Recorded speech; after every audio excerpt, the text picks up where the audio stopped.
Marine Corps rebukes Pelosi. We don't work for you. From Wednesday, 13th of January, 2021. By Kilo Charlie. General David H. Berger, Commandant of the United States Marine Corps, refused House Speaker Nancy Pelosi's request to use the court to safeguard Biden's January 20th inauguration from Trump supporters and insurrectionists. Pentagon source speaking under the promise of anonymity told Real Raw News that Pelosi contacted General Berger late Monday night, and she beseeched him to commit 5,000 troops to help ensure a peaceful transition of power and to prevent a repeat of the January 6th siege of the Capitol. General Berger, our source said, didn't understand why Pelosi needed additional soldiers to augment an already impressive force assembled by the federal and state officials. That force includes 15,000 National Guardsmen from D.C., Delaware, Massachusetts, and Rhode Island, and an enclosed number of FBI and DHS agents who arrived in D.C. Sunday night. Pelosi said she wanted battle-ready reinforcements because radicalized Trump supporters and kooky QAnon and conspiracy people were about to converge on D.C. She implored him to reconsider and argued that it was the general's patriotic duty to quell uprisings and guarantee Biden's ascension to the Oval Office. Her statement made the general explode, our source said. Don't lecture me on patriotism, Madam Speaker.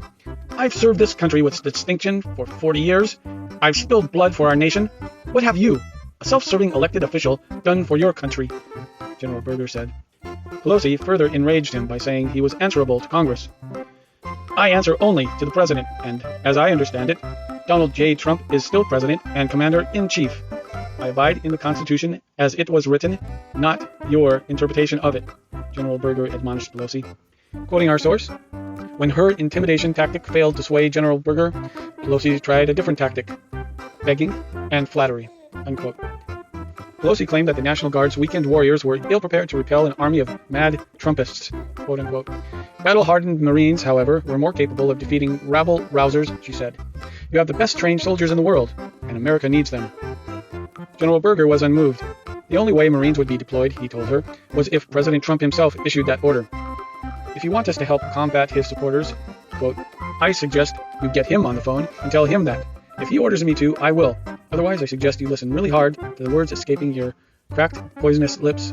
They're tantamount to treason, General Berger allegedly told her. Just a remark here on my part.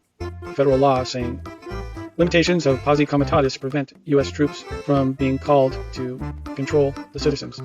That's why we have the National Guard, which is a separate force. Thanks for listening, and thanks for watching.